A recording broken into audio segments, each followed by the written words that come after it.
ಓಂ ಶಾಂತಿ. ಮಧುರಾತಿ ಮಧುರ ಶಿವ ಪರಮಾತ್ಮ ತಂದೆಯ ಮಧುರ ಮಹಾವಾಕ್ಯವನ್ನು ಕೇಳೋಣ. ಇಂದಿನ ಮುರಳಿಯ ದಿನಾಂಕವಾಗಿದೆ 2/8/2025. ಪ್ರಾತಃ ಮುರಳಿ ಬಾಪ್ತಾದ ಮಧುಬನ್. ಮಧುರ ಮಕ್ಕಳೇ, ಎಂದೂ ಸುಸ್ತಾಗಿ ನೆನಪಿನ ಯಾತ್ರೆಯನ್ನು ಬಿಡಬೇಡಿ. ಸದಾ ದೇಹಿ ಅಭಿಮಾನಿಯಾಗಿರುವ ಪ್ರಯತ್ನ ಪಡಿ. ತಂದೆಯ ಪ್ರೀತಿಯನ್ನು ಸೆಳೆಯಲು ಹಾಗೂ ಮಧುರರಾಗಲು ನೆನಪಿನಲ್ಲಿರಿ. ಇಂದಿನ ಪ್ರಶ್ನೆಯಾಗಿದೆ, 16 ಕಲಾ ಸಂಪೂರ್ಣ ಅಥವಾ ಪರಿಪೂರ್ಣ ಆಗಲು ಯಾವ ಪುರುಷಾರ್ಥವನ್ನು ಅವಶ್ಯವಾಗಿ ಮಾಡಬೇಕಾಗಿದೆ? ಉತ್ತರ: ಎಷ್ಟು ಸಾಧ್ಯವೋ ಸ್ವಯಂವನ್ನು ಆತ್ಮನೆಂದು ತಿಳಿಯಿರಿ. ಪ್ರೀತಿಯ ಸಾಗರನಾದ ತಂದೆಯನ್ನು ನೆನಪು ಮಾಡಿ, ಆಗ ಸಂಪನ್ನರಾಗಿ ಬಿಡುತ್ತೀರಿ. ಜ್ಞಾನವು ಬಹಳ ಸಹಜವಾಗಿದೆ, ಆದರೆ 16 ಕಲಾ ಸಂಪೂರ್ಣರಾಗಲು ನೆನಪಿನಿಂದ ಆತ್ಮವನ್ನು ಪರಿಪೂರ್ಣ ಮಾಡಿಕೊಳ್ಳಬೇಕಾಗಿದೆ. ಆತ್ಮವೆಂದು ತಿಳಿಯುವುದರಿಂದ ಮಧುರರಾಗಿ ಬಿಡುತ್ತೀರಿ. ಎಲ್ಲ ಏರುಪೇರುಗಳು ಸಮಾಪ್ತಿಯಾಗಿ ಬಿಡುತ್ತದೆ. ಇಂದಿನ ಗೀತೆಯಾಗಿದೆ, ನೀವು ಪ್ರೀತಿಯ ಸಾಗರನಾಗಿದ್ದೀರಿ. ಓಂ ಶಾಂತಿ. ಪ್ರೀತಿಯ ಸಾಗರ ತಂದೆಯು ತಾವು ಮಕ್ಕಳನ್ನು ಸಹ ತಮ್ಮಂತೆ ಪ್ರೀತಿಯ ಸಾಗರರನ್ನಾಗಿ ಮಾಡುತ್ತಾರೆ. ನಾವು ಇಂತಹ ಲಕ್ಷ್ಮೀನಾರಾಯಣರಾಗಬೇಕೆಂದು ಮಕ್ಕಳ ಲಕ್ಷ್ಯವೂ ಆಗಿದೆ. ಇವರನ್ನು, ದೇವತೆಗಳನ್ನು ಎಲ್ಲರೂ ಎಷ್ಟೊಂದು ಪ್ರೀತಿ ಮಾಡುತ್ತಾರೆ. ಮಕ್ಕಳಿಗೂ ಗೊತ್ತಿದೆ, ತಂದೆಯು ನಮ್ಮನ್ನು ಇವರಂತೆ ಮಧುರರನ್ನಾಗಿ ಮಾಡುತ್ತಾರೆ. ಇಲ್ಲಿಯೇ ಮಧುರರಾಗಬೇಕಾಗಿದೆ ಮತ್ತು ನೆನಪಿನಿಂದಲೇ ಆಗುತ್ತೀರಿ. ಭಾರತದ ಯೋಗವು ಪ್ರಸಿದ್ಧವಾಗಿದೆ. ವಾಸ್ತವದಲ್ಲಿ ಇದು ನೆನಪಾಗಿದೆ. ಈ ನೆನಪಿನಿಂದಲೇ ನೀವು ಈ ದೇವಿ ದೇವತೆಗಳ ತರಹ ವಿಶ್ವದ ಮಾಲೀಕರಾಗುತ್ತೀರಿ. ಅಂದಾಗ ಮಕ್ಕಳು ಇದೇ ಶ್ರಮ ಪಡಬೇಕಾಗಿದೆ. ನಮಗಂತೂ ಬಹಳಷ್ಟು ಜ್ಞಾನವಿದೆ ಎಂಬ ಅಭಿಮಾನದಲ್ಲಿ ಬರಬಾರದು. ಮೂಲ ಮಾತಾಗಿದೆ ನೆನಪು. ನೆನಪೇ ಪ್ರೀತಿಯನ್ನು ಕೊಡುತ್ತದೆ. ಬಹಳ ಮಧುರರು, ಬಹಳ ಪ್ರಿಯರಾಗಲು ಬಯಸುತ್ತೀರಿ. ಶ್ರೇಷ್ಠ ಪದವಿಯನ್ನು ಪಡೆಯಲು ಬಯಸುತ್ತೀರೆಂದರೆ ಪರಿಶ್ರಮ ಪಡಿ. ಇಲ್ಲವಾದರೆ ಬಹಳ ಪಶ್ಚಾತ್ತಾಪ ಪಡುತ್ತೀರಿ. ಏಕೆಂದರೆ ಇಂತಹ ಮಕ್ಕಳು ಅನೇಕರಿದ್ದಾರೆ. ಯಾರ ನೆನಪು ತಂದೆಯವರೆಗೆ ತಲುಪುವುದೇ ಇಲ್ಲ, ಸುಸ್ತಾಗಿ ಬಿಡುತ್ತಾರೆ. ಆಗ ನೆನಪು ಮಾಡುವುದನ್ನೇ ಬಿಟ್ಟು ಬಿಡುತ್ತಾರೆ. ಮೊದಲನೆಯದಾಗಿ ದೇಹಿ ಅಭಿಮಾನಿಯಾಗಲು ಬಹಳ ಪ್ರಯತ್ನ ಪಡಿ. ಇಲ್ಲವಾದರೆ ಬಹಳ ಕಡಿಮೆ ಪದವಿಯನ್ನು ಪಡೆಯುತ್ತೀರಿ. ಇಷ್ಟು ಮಧುರರು ಎಂದಿಗೂ ಆಗುವುದಿಲ್ಲ. ಬಹಳ ಕೆಲವರೇ ಮಕ್ಕಳಿದ್ದಾರೆ. ತಂದೆಯ ಪ್ರೀತಿಯನ್ನು ಸೆಳೆಯುತ್ತಾರೆ, ಏಕೆಂದರೆ ನೆನಪಿನಲ್ಲಿರುತ್ತಾರೆ. ಕೇವಲ ತಂದೆಯ ನೆನಪು ಮುಖ್ಯವಾಗಿ ಬೇಕು. ಎಷ್ಟು ನೆನಪು ಮಾಡುತ್ತೀರೋ ಅಷ್ಟು ಮಧುರರಾಗುತ್ತೀರಿ. ಈ ಲಕ್ಷ್ಮೀನಾರಾಯಣರು ಸಹ ಹಿಂದಿನ ಜನ್ಮದಲ್ಲಿ ಬಹಳ ನೆನಪು ಮಾಡಿದ್ದಾರೆ. ನೆನಪಿನಿಂದಲೇ ಇಷ್ಟು ಮಧುರರಾಗಿದ್ದಾರೆ. ಸತ್ಯಯುಗದ ಸೂರ್ಯವಂಶೀಯರೇ ಮೊದಲ ನಂಬರ್ನಲ್ಲಿದ್ದಾರೆ. ನಂತರ ಚಂದ್ರವಂಶೀಯರು 2ನೇ ನಂಬರಿನವರಾದರು. ಈ ಲಕ್ಷ್ಮೀನಾರಾಯಣರು ಬಹಳ ಪ್ರಿಯರೆನಿಸುತ್ತಾರೆ. ಈ ಲಕ್ಷ್ಮೀನಾರಾಯಣರ ಮುಖ ಲಕ್ಷಣಗಳು ಹಾಗೂ ರಾಮ ಸೀತೆಯರ ಮುಖ ಲಕ್ಷಣಗಳಲ್ಲಿ ಬಹಳ ಅಂತರವಿದೆ. ಈ ಲಕ್ಷ್ಮೀನಾರಾಯಣರಿಗಂತೂ ಯಾರೂ ಕಳಂಕವನ್ನು ಹೊರಿಸಿಲ್ಲ. ಕೃಷ್ಣನ ಮೇಲೆ ತಪ್ಪಾಗಿ ಕಳಂಕ ಹೊರಿಸಿದ್ದಾರೆ. ರಾಮ ಸೀತೆಯರ ಮೇಲೂ ಸಹ ಕಳಂಕವನ್ನು ಹಾಕಿದ್ದಾರೆ. ತಂದೆಯು ತಿಳಿಸುತ್ತಾರೆ, ಯಾವಾಗ ನಾವು ಆತ್ಮಗಳೆಂದು ತಿಳಿಯುತ್ತೀರೋ ಆಗಲೇ ಬಹಳ ಮಧುರರಾಗುತ್ತೀರಿ. ಆತ್ಮನೆಂದು ತಿಳಿದು ತಂದೆಯನ್ನು ನೆನಪು ಮಾಡುವುದರಲ್ಲಿ ಬಹಳ ಆನಂದವಿದೆ. ಎಷ್ಟು ನೆನಪು ಮಾಡುವಿರೋ ಅಷ್ಟು ಸತೋಪ್ರಧಾನರು. 16 ಕಲಾ ಸಂಪೂರ್ಣರಾಗುತ್ತೀರಿ. 14 ಕಲೆಗಳಂತೂ ಸಂಪೂರ್ಣತೆಯಾಗಿಲ್ಲ. ಇದರಿಂದ ಇನ್ನೂ ಕಲೆಗಳು ಕಡಿಮೆಯಾಗುತ್ತಾ ಹೋಗುತ್ತವೆ. 16 ಕಲಾ ಸಂಪೂರ್ಣರಾಗಬೇಕಾಗಿದೆ. ಜ್ಞಾನವು ಬಹಳ ಸಹಜವಾಗಿದೆ. ಇದನ್ನು ಯಾರು ಬೇಕಾದರೂ ಕಲಿತು ಬಿಡುತ್ತಾರೆ. 84 ಜನ್ಮಗಳನ್ನು ಕಲ್ಪವು ತೆಗೆದುಕೊಳ್ಳುತ್ತಾ ಬಂದಿದ್ದೀರಿ. ಈಗ ಸಂಪೂರ್ಣ ಪವಿತ್ರರಾಗುವವರೆಗೂ ಯಾರೂ ಹಿಂತಿರುಗಿ ಹೋಗಲು ಸಾಧ್ಯವಿಲ್ಲ. ಪವಿತ್ರವಾಗದಿದ್ದರೆ ಶಿಕ್ಷೆಗಳನ್ನು ಅನುಭವಿಸಬೇಕಾಗುವುದು.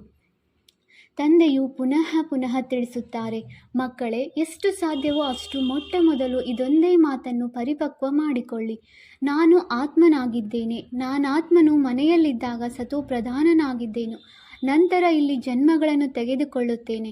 ಕೆಲವರು ಕೆಲವಷ್ಟು ಜನ್ಮಗಳನ್ನು ಪಡೆಯುತ್ತಾರೆ. ಕೊನೆಯಲ್ಲಿ ತಮೋ ಪ್ರಧಾನರಾಗುತ್ತಾರೆ. ಆಗ ಪ್ರಪಂಚದ ಮರ್ಯಾದೆ ಕಡಿಮೆಯಾಗುತ್ತಾ ಹೋಗುತ್ತದೆ. ಹೊಸ ಮನೆಯು ತಯಾರಾದಾಗ ಅದರಲ್ಲಿ ಎಷ್ಟೊಂದು ಸುಖದ ಅನುಭವವಾಗುತ್ತದೆ. ನಂತರ ಹಳೆಯದಾಗುತ್ತಾ ಹೋಗುತ್ತದೆ. ಕಲೆಗಳು ಕಡಿಮೆಯಾಗುತ್ತಾ ಹೋಗುತ್ತದೆ. ಒಂದು ವೇಳೆ ನೀವು ಪರಿಪೂರ್ಣ ಪ್ರಪಂಚದಲ್ಲಿ ಹೋಗ ಬಯಸುತ್ತೀರೆಂದರೆ ನೀವು ಪರಿಪೂರ್ಣ ಆಗಬೇಕಾಗಿದೆ. ಕೇವಲ ಜ್ಞಾನಕ್ಕೆ ಪರಿಪೂರ್ಣ ಎಂದು ಹೇಳಲಾಗುವುದಿಲ್ಲ. ಆತ್ಮವೇ ಪರಿಪೂರ್ಣ ಆಗಬೇಕಾಗಿದೆ. ಎಷ್ಟು ಸಾಧ್ಯವೋ ಅಷ್ಟು ಪ್ರಯತ್ನ ಪಡಿ. ನಾನಾತ್ಮನಾಗಿದ್ದೇನೆ, ತಂದೆಯ ಮಗುವಾಗಿದ್ದೇನೆ. ಆಂತರಿಕವಾಗಿ ಬಹಳ ಖುಷಿ ಇರಲಿ. ಮನುಷ್ಯರು ನಾನು ಇಂಥವರ ಮಗನಾಗಿದ್ದೇನೆ ಎಂದು ತಮ್ಮನ್ನು ದೇಹಧಾರಿ ಎಂದು ತಿಳಿದು ಖುಷಿ ಪಡುತ್ತಾರೆ. ಅದು ಅಲ್ಪಕಾಲದ ನಶೆಯಾಗಿದೆ.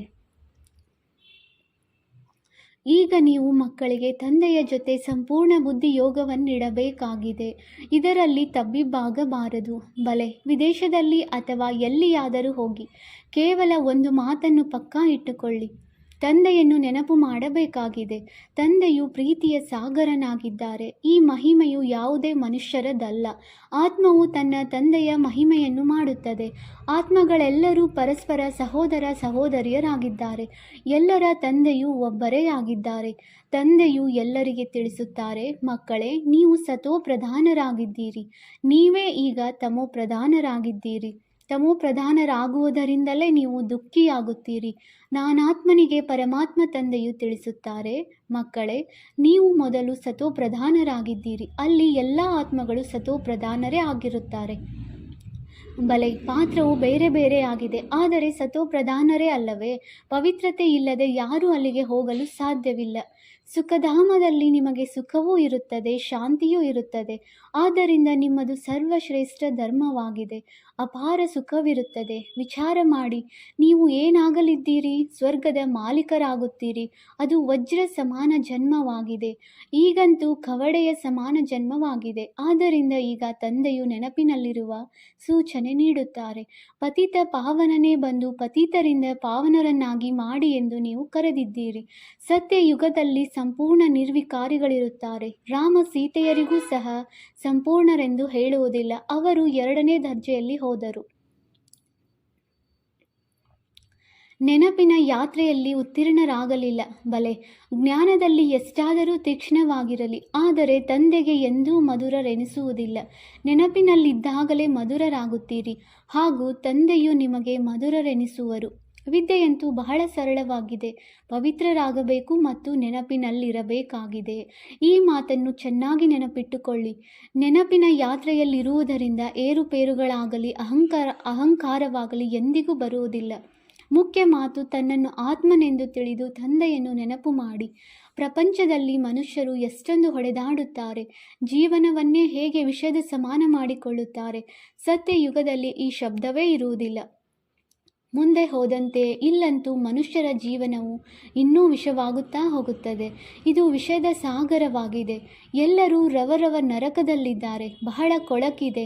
ದಿನ ಪ್ರತಿದಿನ ಕೊಳಕು ಹೆಚ್ಚುತ್ತಾ ಹೋಗುತ್ತದೆ. ಇದಕ್ಕೆ ಕೊಳಕು ಪತಿತ ಪ್ರಪಂಚವೆಂದು ಹೇಳಲಾಗುತ್ತದೆ. ಪರಸ್ಪರ ದುಃಖವನ್ನೇ ಕೊಡುತ್ತಿರುತ್ತಾರೆ. ಏಕೆಂದರೆ ದೇಹಾಭಿಮಾನದ ಭೂತವಿದೆ, ಕಾಮದ ಭೂತವಿದೆ. ತಂದೆಯು ತಿಳಿಸುತ್ತಾರೆ, ಮೊದಲು ಈ ಭೂತಗಳನ್ನು ಓಡಿಸಿ. ಈ ಭೂತವೇ ನಿಮ್ಮ ಮುಖವನ್ನು ಕಪ್ಪು ಮಾಡುತ್ತದೆ. ಕಾಮಚಿತೆಯನ್ನೇರಿದರೆ ಕಪ್ಪಾಗಿ ಬಿಡುತ್ತೀರಿ. ಆದ್ದರಿಂದಲೇ ತಂದೆಯು ತಿಳಿಸುತ್ತಾರೆ, ನಾನು ಪುನಃ ಬಂದು ಜ್ಞಾನಾಮೃತದ ಮಳೆಯನ್ನು ಸುರಿಸುತ್ತೇನೆ. ನೀವೀಗ ಎಷ್ಟು ಶ್ರೇಷ್ಠರಾಗುತ್ತೀರಿ. ಅಲ್ಲಂತೂ ವಜ್ರ ವೈಢೂರ್ಯಗಳ ಮಹಲುಗಳಿರುತ್ತವೆ. ಎಲ್ಲ ಪ್ರಕಾರದ ವೈಭವಗಳಿರುತ್ತವೆ. ಇಲ್ಲಂತೂ ಎಲ್ಲವೂ ಕಲಬೆರಕೆ ವಸ್ತುಗಳಾಗಿವೆ. ಹಸುಗಳಿಗೂ ಸಹ ಆಹಾರವನ್ನು ನೋಡಿ ಎಲ್ಲದರಿಂದ ಸಾರವನ್ನು ತೆಗೆದು ಉಳಿದಿದ್ದನ್ನು ಕೊಡುತ್ತಾರೆ. ಹಸುವಿಗೆ ಆಹಾರವೂ ಸಹ ಸರಿಯಾಗಿ ಸಿಗುವುದಿಲ್ಲ. ಆದರೆ ಕೃಷ್ಣನ ಹಸುಗಳನ್ನು ನೋಡಿ ಎಷ್ಟು ಸುಂದರವಾಗಿ ತೋರಿಸುತ್ತಾರೆ. ಸತ್ಯಯುಗದಲ್ಲಿ ಹಸುಗಳು ಇಷ್ಟು ಸುಂದರವಾಗಿರುತ್ತವೆ, ಅದರ ಮಾತೇ ಕೇಳಬೇಡಿ. ನೋಡಿದ ತಕ್ಷಣವೇ ಆನಂದವಾಗಿ ಬಿಡುತ್ತದೆ. ಇಲ್ಲಂತೂ ಪ್ರತಿಯೊಂದು ವಸ್ತುವಿನಿಂದಲೂ ಸಾರವನ್ನು ತೆಗೆದು ಬಿಡುತ್ತಾರೆ. ಇದಂತೂ ಬಹಳ ಪತೀತ ಕೊಳಕು ಪ್ರಪಂಚವಾಗಿದೆ. ನೀವು ಇದರೊಂದಿಗೆ ಮನಸ್ಸನ್ನಿಡಬೇಡಿ. ತಂದೆಯು ತಿಳಿಸುತ್ತಾರೆ, ನೀವು ಎಷ್ಟೊಂದು ವಿಕಾರಿಗಳಾಗಿ ಬಿಟ್ಟಿದ್ದೀರಿ. ಯುದ್ಧದಲ್ಲಿ ನೋಡಿ ಹೇಗೆ ಒಬ್ಬರು ಇನ್ನೊಬ್ಬರನ್ನು ಸಾಯಿಸುತ್ತಿರುತ್ತಾರೆ. ಅಣುಬಾಂಬುಗಳನ್ನು ತಯಾರಿಸುವವರಿಗೂ ಸಹ ಎಷ್ಟೊಂದು ಗೌರವವಿದೆ. ಈ ಅಣುಬಾಂಬುಗಳಿಂದ ಎಲ್ಲರ ವಿನಾಶವಾಗಿ ಬಿಡುತ್ತದೆ. ತಂದೆಯು ತಿಳಿಸುತ್ತಾರೆ, ಇಂದಿನ ಮನುಷ್ಯರು ಹೇಗಿದ್ದಾರೆ, ನಾಳೆಯ ಮನುಷ್ಯರು ಹೇಗಿರುತ್ತಾರೆ. ಈಗ ನೀವು ಮಧ್ಯದಲ್ಲಿದ್ದೀರಿ. ಸತ್ಸಂಗವು ಉನ್ನತಿ ಮಾಡುವುದು, ಕೆಟ್ಟ ಸಂಘವು ಕೆಳಗೆ ಬೀಳಿಸುವುದು. ನೀವು ಪುರುಷೋತ್ತಮರಾಗಲು ತಂದೆಯ ಕೈಯನ್ನು ಹಿಡಿಯುತ್ತೀರಿ. ಯಾರಾದರೂ ಈಜುವುದನ್ನು ಕಲಿಯುತ್ತಾರೆಂದರೆ ಕಲಿಸುವವರ ಕೈಯನ್ನು ಹಿಡಿದುಕೊಳ್ಳುತ್ತಾರೆ, ಇಲ್ಲವೆಂದರೆ ಹೆದರಿಕೆಯುಂಟಾಗಿ ಬಿಡುತ್ತದೆ. ಹಾಗೆಯೇ ಇಲ್ಲಿಯೂ ಕೈಯನ್ನು ಹಿಡಿಯಬೇಕಾಗಿದೆ, ಇಲ್ಲದಿದ್ದರೆ ಮಾಯೆಯು ಸೆಳೆದು ಬಿಡುತ್ತದೆ. ನೀವು ಇಡೀ ವಿಶ್ವವನ್ನೇ ಸ್ವರ್ಗವನ್ನಾಗಿ ಮಾಡುತ್ತೀರಿ ಅಂದಾಗ ತಮ್ಮನ್ನು ನಶೆಯಲ್ಲಿ ತಂದುಕೊಳ್ಳಬೇಕು. ನಾವು ಶ್ರೀಮತದಿಂದ ನಮ್ಮ ರಾಜಧಾನಿಯನ್ನು ಸ್ಥಾಪನೆ ಮಾಡುತ್ತಿದ್ದೇವೆ. ಎಲ್ಲ ಮನುಷ್ಯ ಮಾತ್ರರು ದಾನವನ್ನಂತೂ ಮಾಡಿಯೇ ಮಾಡುತ್ತಾರೆ, ಭಿಕ್ಷುಕರಿಗೆ ನೀಡುತ್ತಾರೆ, ತೀರ್ಥಯಾತ್ರೆಗಳಲ್ಲಿಯೂ ಮಾರ್ಗದರ್ಶಕರಿಗೆ ದಾನ ಮಾಡುತ್ತಾರೆ, ಇಡೀ ಅವಲಕ್ಕಿಯನ್ನಾದರೂ ಅವಶ್ಯವಾಗಿ ದಾನ ಮಾಡುತ್ತಾರೆ. ಅದೆಲ್ಲವೂ ಭಕ್ತಿ ಮಾರ್ಗದಲ್ಲಿ ನಡೆದು ಬರುತ್ತದೆ. ಈಗ ನಮ್ಮನ್ನು ತಂದೆಯು ಡಬಲ್ ದಾನಿಗಳನ್ನಾಗಿ ಮಾಡುತ್ತಾರೆ. ತಂದೆಯು ತಿಳಿಸುತ್ತಾರೆ, 3 ಹೆಜ್ಜೆಗಳಷ್ಟು ಭೂಮಿಯಲ್ಲಿ ನೀವು ಈ ಈಶ್ವರೀಯ ವಿಶ್ವವಿದ್ಯಾಲಯ ಹಾಗೂ ಆಸ್ಪತ್ರೆಯನ್ನು ತೆರೆಯಿರಿ. ಇದರಲ್ಲಿ ಮನುಷ್ಯರು ಬಂದು 21 ಜನ್ಮಗಳಿಗಾಗಿ ಚಿಕಿತ್ಸೆಯನ್ನು ಪಡೆಯುತ್ತಾರೆ. ಇಲ್ಲಂತೂ ಎಂತೆಂತಹ ಕಾಯಿಲೆಗಳು ಇರುತ್ತವೆ. ರೋಗಿಗಳಲ್ಲಿ ಎಷ್ಟೊಂದು ದುರ್ನಾತವೂ ಬರುತ್ತದೆ. ಆಸ್ಪತ್ರೆಗಳಲ್ಲಿ ನೋಡಿದರೆ ತಿರಸ್ಕಾರವು ಬಂದು ಬಿಡುತ್ತದೆ. ಎಷ್ಟೊಂದು ಕರ್ಮ ಭೋಗವಿದೆ. ಇವೆಲ್ಲ ದುಃಖಗಳಿಂದ ಮುಕ್ತರಾಗಲು ತಂದೆಯು ತಿಳಿಸುತ್ತಾರೆ. ಕೇವಲ ನೆನಪು ಮಾಡಿ, ಮತ್ಯಾವುದೇ ಕಷ್ಟವನ್ನು ನಿಮಗೆ ಕೊಡುವುದಿಲ್ಲ. ತಂದೆಗೆ ಗೊತ್ತಿದೆ, ಮಕ್ಕಳು ಬಹಳಷ್ಟು ಕಷ್ಟವನ್ನು ಅನುಭವಿಸಿದ್ದಾರೆ. ವಿಕಾರಿ ಮನುಷ್ಯರ ಚೆಹರೆಯೇ ಬದಲಾಗಿ ಬಿಡುತ್ತದೆ. ಒಮ್ಮೆಲೆ ಶವದಂತಾಗಿ ಬಿಡುತ್ತಾರೆ. ಹೇಗೆ ಕುಡುಕರು ಮದ್ಯಪಾನ ಮಾಡದೇ ಇರಲು ಸಾಧ್ಯವಾಗುವುದಿಲ್ಲ. ಮದ್ಯಪಾನದಿಂದ ಬಹಳ ನಶೆ ಇರುತ್ತದೆ, ಆದರೆ ಅಲ್ಪ ಕಾಲಕ್ಕಾಗಿ. ಇದರಿಂದ ವಿಕಾರಿ ಮನುಷ್ಯರ ಆಯಸ್ಸು ಸಹ ಕಡಿಮೆಯಾಗಿ ಬಿಡುತ್ತದೆ. ನಿರ್ವಿಕಾರಿ ದೇವತೆಗಳ ಆಯಸ್ಸು ಅಂದಾಜು 125ರಿಂದ 150 ವರ್ಷಗಳವರೆಗೆ ಇರುತ್ತದೆ. ಸದಾ ಆರೋಗ್ಯವಂತರಾಗುತ್ತಾರೆ. ಅಂದ ಮೇಲೆ ಆಯಸ್ಸು ಹೆಚ್ಚುತ್ತದೆಯಲ್ಲವೇ? ಕಾಯವು ನಿರೋಗಿಯಾಗುತ್ತದೆ. ತಂದೆಗೆ ಅವಿನಾಶಿ ತಜ್ಞರೆಂದು ಹೇಳಲಾಗುತ್ತದೆ. ಜ್ಞಾನದ ಇಂಜೆಕ್ಷನ್ ಅನ್ನು ಸದ್ಗುರು ಕೊಟ್ಟರು.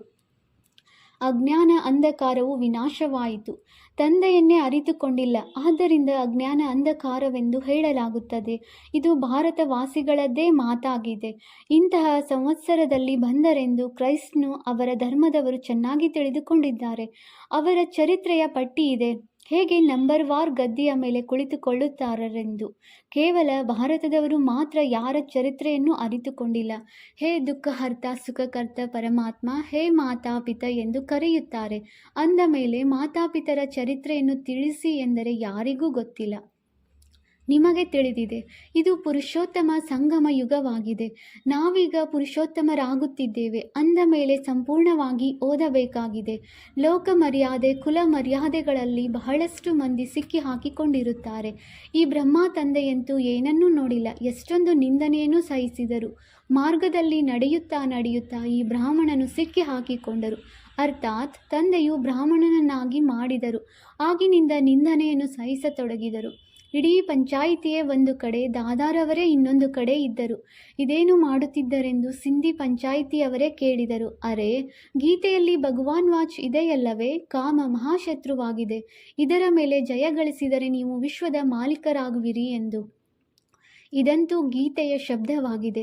ನನ್ನಿಂದಲೂ ಸಹ ಕೆಲವರು ಹೇಳಿಸುತ್ತಾರೆ, ಕಾಮ ವಿಕಾರವನ್ನು ಜಯಿಸಿದರೂ ನೀವು ಜಗಜ್ಜೀತರಾಗುತ್ತೀರಿ. ಈ ಲಕ್ಷ್ಮೀನಾರಾಯಣರು ಸಹ ಜಯ ಪಡೆದರಲ್ಲವೇ? ಇದರಲ್ಲಿ ಯುದ್ಧದ ಮಾತೇ ಇಲ್ಲ. ನಿಮಗೆ ಸ್ವರ್ಗದ ರಾಜ್ಯಭಾಗ್ಯವನ್ನು ಕೊಡಲು ಬಂದಿದ್ದೇನೆ. ಈಗ ಪವಿತ್ರರಾಗಿ ಮತ್ತು ತಂದೆಯನ್ನು ನೆನಪು ಮಾಡಿ. ನಾನು ಪಾವನನಾಗುತ್ತೇನೆ. ಸ್ತ್ರೀ ಹೇಳಿದರೆ ನಾನಂತೂ ಆಗುವುದಿಲ್ಲವೆಂದು ಪತಿಯು ಹೇಳುತ್ತಾರೆ. ಒಬ್ಬರು ಹಂಸ ಮತ್ತು ಮತ್ತೊಬ್ಬರು ಕೊಕ್ಕರೆಯಾಗಿ ಬಿಡುತ್ತಾರೆ. ತಂದೆಯು ಬಂದು ಜ್ಞಾನ ರತ್ನಗಳನ್ನು ಆರಿಸುವಂತಹ ಹಂಸಗಳನ್ನಾಗಿ ಮಾಡುತ್ತಾರೆ. ಆದರೆ ಒಬ್ಬರು ಹಂಸವಾಗಿ ಇನ್ನೊಬ್ಬರು ಆಗಲಿಲ್ಲವೆಂದರೆ ಕಲಹವಾಗುತ್ತದೆ. ಪ್ರಾರಂಭದಲ್ಲಂತೂ ಬಹಳ ಶಕ್ತಿ ಇತ್ತು. ಈಗ ಅಷ್ಟೊಂದು ಸಾಹಸವು ಯಾರಲ್ಲಿಯೂ ಇಲ್ಲ. ಬಲೆ, ನಾವು ವಾರಸುದಾರರೆಂದು ಹೇಳುತ್ತೇವೆ, ಆದರೆ ವಾರಸುದಾರರಾಗುವ ಮಾತೇ ಬೇರೆಯಾಗಿದೆ.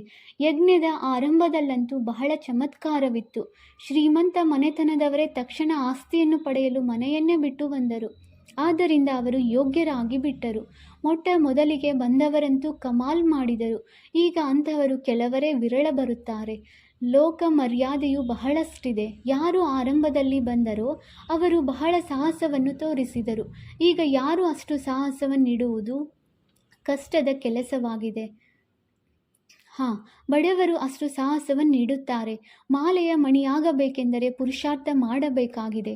ಮಾಲೆಯಂತೂ ಬಹಳ ದೊಡ್ಡದಾಗಿದೆ. 8ರ ಮಾಲೆಯೂ ಇದೆ, 108ರ ಮಾಲೆಯೂ ಇದೆ ಮತ್ತು 16,108ರ ಮಾಲೆಯೂ ಇದೆ. ಸ್ವಯಂ ತಂದೆಯೇ ತಿಳಿಸುತ್ತಾರೆ, ಮಕ್ಕಳೇ, ಬಹಳ ಬಹಳ ಶ್ರಮಪಡಿ, ತಮ್ಮನ್ನು ಆತ್ಮನೆಂದು ತಿಳಿಯಿರಿ. ಕೆಲವರಂತೂ ಸತ್ಯವನ್ನು ತಿಳಿಸುವುದೇ ಇಲ್ಲ. ಯಾರು ತಮ್ಮನ್ನು ಬಹಳ ಒಳ್ಳೆಯವರೆಂದು ತಿಳಿಯುವರೋ ಅವರಿಂದಲೂ ವಿಕರ್ಮಗಳಾಗಿ ಬಿಡುತ್ತದೆ. ಬಲೆ ಜ್ಞಾನಿ ಆತ್ಮಗಳಾಗಿದ್ದಾರೆ, ಒಳ್ಳೆಯ ತಿಳುವಳಿಕೆ ಇದೆ, ಆದರೆ ಯೋಗವಿಲ್ಲವೆಂದರೆ ಅಂಥವರು ತಂದೆಯ ಹೃದಯವನ್ನೇರುವುದಿಲ್ಲ. ತಂದೆಯ ನೆನಪಿನಲ್ಲೇ ಇರುವುದಿಲ್ಲವೆಂದರೆ ಹೃದಯವನ್ನು ಏರಲು ಸಾಧ್ಯವಿಲ್ಲ. ನೆನಪಿನಿಂದಲೇ ನೆನಪು ಸಿಗುತ್ತದೆಯಲ್ಲವೇ? ಆರಂಭದಲ್ಲಂತೂ ಬಹಳ ಬೇಗನೆ ಬಲಿಹಾರಿಯಾಗಿ ಬಿಟ್ಟರು. ಈಗ ಬಲಿಹಾರಿಯಾಗುವುದು ಚಿಕ್ಕಮ್ಮನ ಮನೆಯಂತಲ್ಲ. ಮೂಲ ಮಾತಾಗಿದೆ ನೆನಪು. ನೆನಪಿದ್ದಾಗಲೇ ಖುಷಿಯ ನಶೆ ಏರುವುದು. ಕಲೆಗಳು ಎಷ್ಟು ಕಡಿಮೆಯಾಗುತ್ತಾ ಹೋಯಿತೋ ಅಷ್ಟು ದುಃಖವು ಹೆಚ್ಚಾಗುತ್ತಾ ಹೋಗಿದೆ. ಈಗ ಪುನಃ ಕಲೆಗಳು ಎಷ್ಟು ಹೆಚ್ಚುವವೋ ಅಷ್ಟು ಖುಷಿಯ ನಶೆ ಏರುವುದು. ಕೊನೆಯಲ್ಲಿ ನಿಮಗೆ ಎಲ್ಲವೂ ಸಾಕ್ಷಾತ್ಕಾರವಾಗುತ್ತದೆ. ಹೆಚ್ಚು ನೆನಪು ಮಾಡುವವರಿಗೆ ಏನು ಪದವಿ ಸಿಗುತ್ತದೆ? ಅಂತಿಮದಲ್ಲಿ ಬಹಳ ಸಾಕ್ಷಾತ್ಕಾರಗಳಾಗುವುದು. ವಿನಾಶವಾಗುವ ಸಮಯದಲ್ಲಿ ನೀವು ಸ್ವರ್ಗದ ಸಾಕ್ಷಾತ್ಕಾರದ ಹಲ್ವಾ ತಿನ್ನುತ್ತೀರಿ. ತಂದೆಯು ಮತ್ತೆ ಮತ್ತೆ ತಿಳಿಸುತ್ತಾರೆ, ಮಕ್ಕಳೇ, ನೆನಪನ್ನು ಹೆಚ್ಚಿಸಿಕೊಳ್ಳಿರಿ. ಯಾರಿಗಾದರೂ ಸ್ವಲ್ಪ ತಿಳಿಸಿದ ಕೂಡಲೇ ತಂದೆಯು ಖುಷಿ ಪಡುವುದಿಲ್ಲ. ಒಬ್ಬ ಪಂಡಿತನ ಕಥೆಯೂ ಇದೆಯಲ್ಲವೇ? ರಾಮನಾಮ ಜಪ ಮಾಡಿದರೆ ಸಾಗರವನ್ನು ಪಾರು ಮಾಡುವಿರಿ ಎಂದು ಪಂಡಿತನು ಹೇಳಿದನು.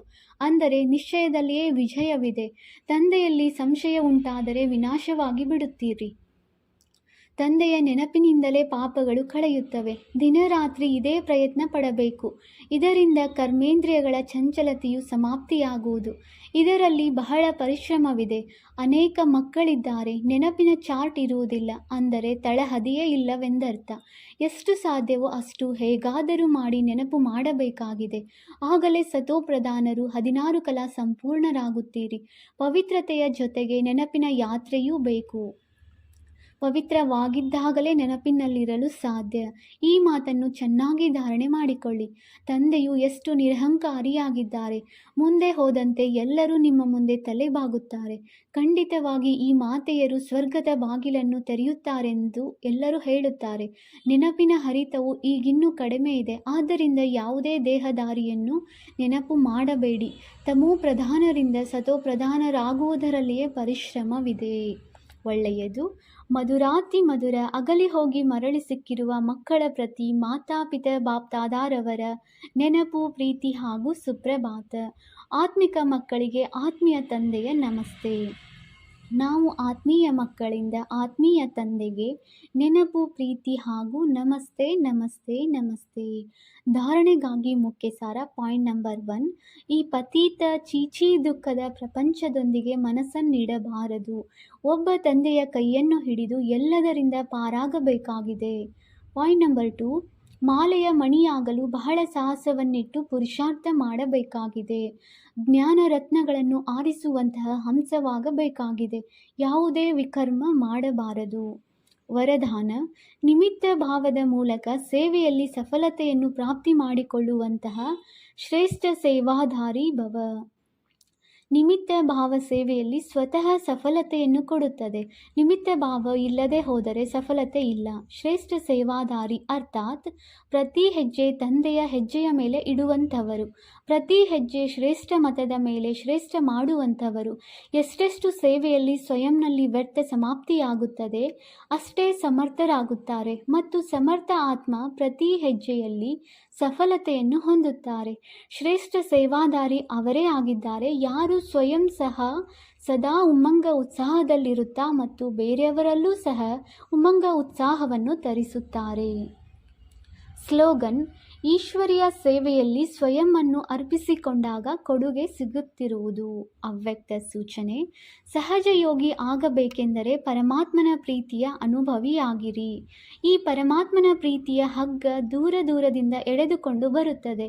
ಇದು ಇಂತಹ ಸುಖದಾಯಿ ಪ್ರೀತಿಯಾಗಿದೆ. ಯಾರು ಈ ಪ್ರೀತಿಯಲ್ಲಿ 1 ಸೆಕೆಂಡ್ ಸಹ ಮುಳುಗಿ ಹೋದರೆ ಅನೇಕ ದುಃಖ ಮರೆತು ಬಿಡುವರು. ಮತ್ತು ಸದಾಕಾಲಕ್ಕಾಗಿ ಸುಖದ ಉಯ್ಯಾಲೆಯಲ್ಲಿ ತೂಗುವರು. ತಂದೆಗೆ ಮಕ್ಕಳ ಇಷ್ಟು ಪ್ರೀತಿ ಇದೆ. ಜೀವನದ ಸುಖ, ಶಾಂತಿ, ಎಲ್ಲ ಮನೋಕಾಮನೆಗಳನ್ನು ಪೂರ್ಣ ಮಾಡಿಬಿಡುತ್ತಾರೆ. ತಂದೆಯು ಕೇವಲ ಸುಖವನ್ನು ಕೊಡುವುದಿಲ್ಲ, ಆದರೆ ಸುಖದ ಭಂಡಾರದ ಮಾಲೀಕರನ್ನಾಗಿ ಮಾಡಿಬಿಡುತ್ತಾರೆ. ಓಂ ಶಾಂತಿ.